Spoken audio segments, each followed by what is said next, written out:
Hello नमस्ते बेकुनरे जूजू। तो एक और नए वीडियो में आपका बहुत स्वागत है। तो आज का वीडियो थंबनेल से देख के आप जान ही लिए होंगे कि मैं किस बारे में बात करने वाली हूँ। जी हाँ, मैं बात करने वाली हूँ कि शादी के बाद कब बेबी प्लान करना चाहिए। ठीक है, तो अगर आपकी नई शादी हुआ है या आपकी शादी को 2-3-4 साल हुआ है तो आपको ये वीडियो ज़रूर देखना चाहिए, क्योंकि हो सकता है आपको भी कोई ना कोई फोर्स कर रहा होगा कि बेबी कर लो बेबी कर लो। तो आप सोच रहे होंगे कि बेबी कर लूँ या नहीं। तो इस वीडियो में हो सकता है मैं आप ही की कोई फ़ायदे वाली बात कर दूँ। तो वीडियो को एंड तक ज़रूर देखिएगा और चैनल को भी सब्सक्राइब कर दीजिएगा, है ना।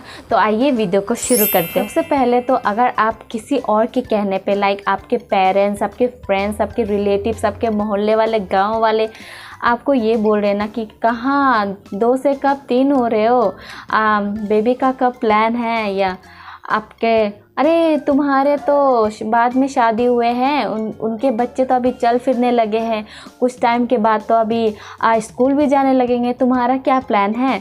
तो अगर आप ये सब बातें सुन के ना आप बेबी के बारे में सोच रहे हो तो बिल्कुल भी मत सोचिएगा, है ना। बिल्कुल भी मत सोचिएगा दूसरों के कहने पे, है ना। तो क्यों आपको दूसरों के कहने पे बेबी प्लान नहीं करना चाहिए, इस बारे में मैं आपको पार्ट 2 में बात करूँगी। तो इसका पार्ट 2 भी आप ज़रूर से देखिएगा। हो सकता है आप में से बहुत सारे लोग मुझसे रिलेट कर पाए, उस चीज़ को एग्री करें। तो ये बात तो तय है कि हमें दूसरों के कहने पे कभी भी बेबी प्लान नहीं करना चाहिए, है ना। लेकिन बेबी प्लान करने के लिए हमें किस तरीके से प्रिपेयर रहना चाहिए उस बारे में मैं अभी बात करूँगी। सबसे पहले तो आपको बेबी प्लान करने के लिए आपको फिजिकली फिट होना बहुत ही ज़रूरी है। प्रेगनेंसी से लेकर डिलीवरी तक या डिलीवरी के बाद भी बहुत सारी ऐसी फिज़िकल एक्टिविटीज़ आपको करनी पड़ेंगी जो आपको खुद को इन्वॉल्व होना पड़ेगा। आपका कोई रिलेटिव्स या आपका कोई फ्रेंड्स आके आपको ये सब काम करके नहीं देगा, जो आप ही को करने पड़ेंगे। रात भर जगना, तो मेरे बेटे के टाइम क्या हुआ था, कभी ऐसा नहीं हुआ कि हमें रात भर जगने पड़े। लेकिन बेटी के टाइम पे, जब बेबी छोटी थी मेरी या 1.5-2 महीने की थी, उस टाइम हमें सुबह के 6 बजे तक हमें रात भर जगने पड़े थे। हस्बैंड वाइफ हम दोनों जगे हुए थे। तो आप सोच सकते हो 9 महीना तक जो माँ सोई नहीं है, क्योंकि सो नहीं सकती ना, प्रेगनेंसी में इतना नींद नहीं आता, उसको फिर बेबी संभालना है 9 महीने के बाद में। तो आप सोचिए फिजिकली एक्टिव होना कितना इम्पॉर्टेंट है। उसके अलावा भी आपको डायपर चेंज करनी है, बेबी के दूध बना के लेके आना है, आपको खुद के लिए फ्रेशन अप होना है। तो और बहुत सारी एक्टिविटीज़ होंगे तो आपको खुद को करने पड़ेंगे। तो इसके लिए बहुत ही ज़्यादा ज़रूरी है कि आप फिज़िकली फिट हो, क्योंकि और कोई भी इंसान आपको करके ये सब काम नहीं देगा। आपके हस्बैंड और आप ही बचोगे ये सब काम करने के लिए।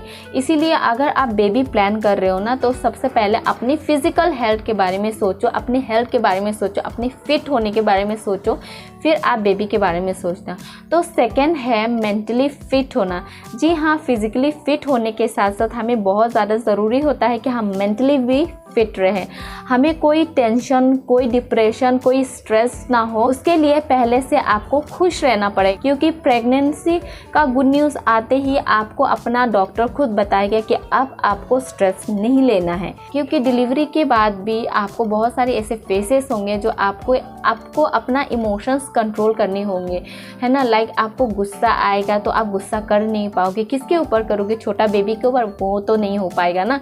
तो आपको रोना आएगा, आप रो नहीं पाओगे। बेबी ऑलरेडी रो रहा है, आप रो के क्या करोगे ना। आप बहुत सारी बातें करना चाहोगे, लेकिन आप समझ ही नहीं पाओगे, नहीं आप क्या बात करोगे, किससे कहोगे, एग्जैक्टली आपके मन में क्या चल रहा है वो चीज़ें आप कैच ही नहीं कर पाओगे। बहुत सारी मूड स्विंग्स होंगे। तो उसके लिए आपको बहुत प्रिपेयर्ड रहना है। बेबी हंसते खेलते ही अच्छा लगता है। 24/7 आप बेबी को संभालते हो ना, तब जाके असली स्ट्रेस जो है वो समझ में आता है कि क्या है। बेबी संभालना इतना आसान नहीं होता है। तो लोग अभी आपको बोल रहे होंगे ना कि बेबी कर लो, उन लोगों को तब बस यही दिखाई देगा कि आप एक माँ हो और आपकी रिस्पॉन्सिबिलिटी वो बेबी है। कोई और ये नहीं समझेगा कि हाँ आपको अपना मी टाइम भी चाहिए होगा, जिसमें आप आराम से ना बैठ के चाय कॉफ़ी पी लो, आराम से आधा घंटा सो लो। तो कहते हैं कि औरतें पोस्ट डिलीवरी डिप्रेशन में चली जाती है कुछ। तो इस बात को मैं बिल्कुल सही मानती हूँ, क्योंकि सारे रिलेटिव्स, अगर आपकी मम्मी, सास, कोई भी है ना, जो कोई भी होगा वो आपके पास 1-1.5 महीना 2 महीना से ज़्यादा रह नहीं पाएगा। उनका भी तो अपना फैमिली होगा। तो अगर आप खास करके अपने ही हस्बैंड के साथ रहते हो, आपका हस्बैंड भी चला जाएगा, अकेले आपको रहना पड़ेगा ना, आपको इन सब चीज़ों के बारे में पहले से सोच कर रखना है, हाँ ये सब चीज़ें मुझे करनी पड़ेंगी। थर्ड है म्यूचुअल डिसीजन। जी हाँ, आपके और आपके हस्बैंड में ये म्यूचुअल डिसीजन होना चाहिए कि आपको बेबी चाहिए या नहीं, है ना। क्योंकि अगर आप दोनों में से अगर कोई एक रेडी नहीं होगा ना, तो बाद में प्रॉब्लम हो सकता है। बाद में किस तरीके का प्रॉब्लम हो सकता है मैं आपको बता देती हूँ।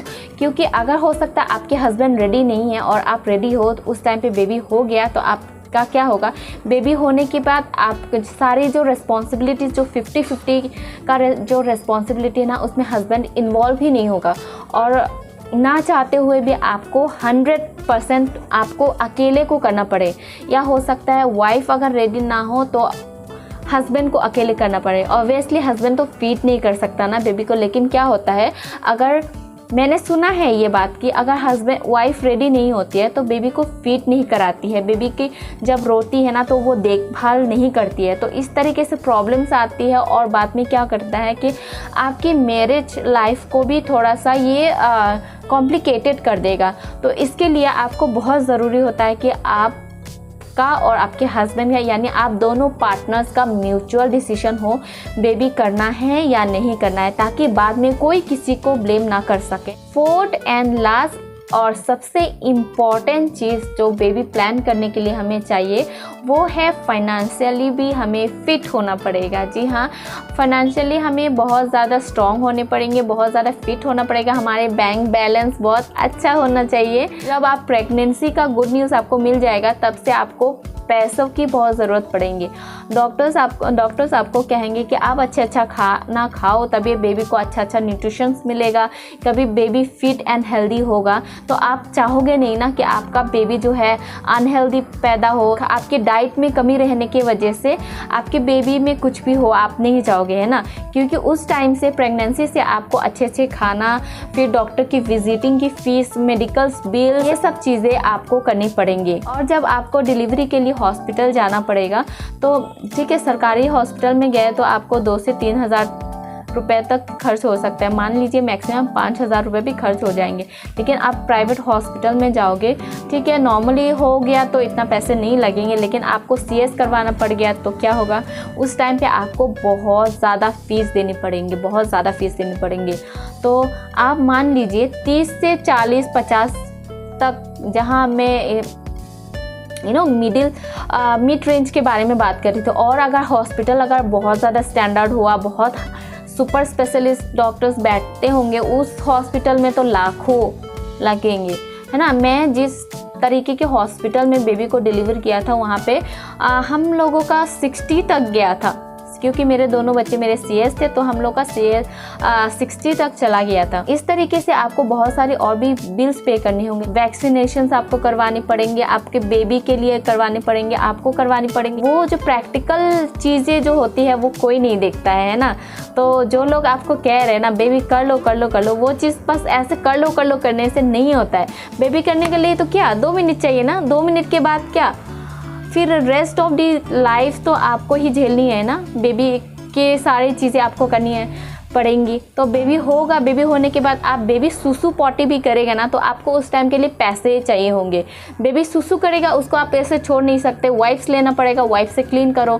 फिर डायपर पे कर दिया तो डायपर आता है 10 से 15 रुपए के बीच में। तो ये सब छोटी जो खर्चे होती है ना, ये सब आपकी फाइनेंशियल स्टेटस पे डिपेंड करता है कि आप कितना कर पाओगे, कितना कर सकते हो बेबी के लिए ना।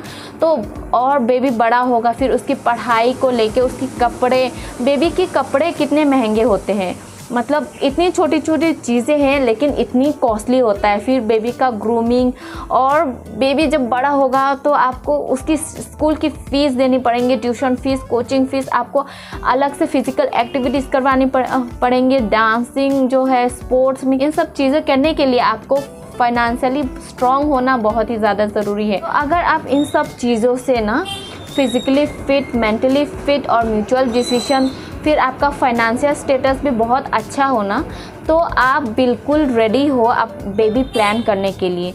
बहुत ज़्यादा फिट एंड फाइन हो आप बेबी करने के लिए, और आपका जो पेरेंटिंग है ना वो बिल्कुल स्मूथ हो जाएगा, मतलब कोई प्रॉब्लम नहीं आएगी फिर। तो आज का वीडियो यही तक था। उम्मीद है आपको वीडियो पसंद आया होगा। अगर पसंद आया तो प्लीज़ एक लाइक दे दीजिएगा और चैनल को सब्सक्राइब ज़रूर से कीजिएगा। मैं इसका पार्ट 2 भी लेके आ रही हूँ, और पार्ट 2 में मैं बात करने वाली हूँ कि आपको क्यों दूसरों के कहने पे बेबी प्लान नहीं करना चाहिए। तो वो वीडियो भी ज़रूर से देखिएगा। मिलते हैं नेक्स्ट वीडियो में, तब तक के लिए बाय।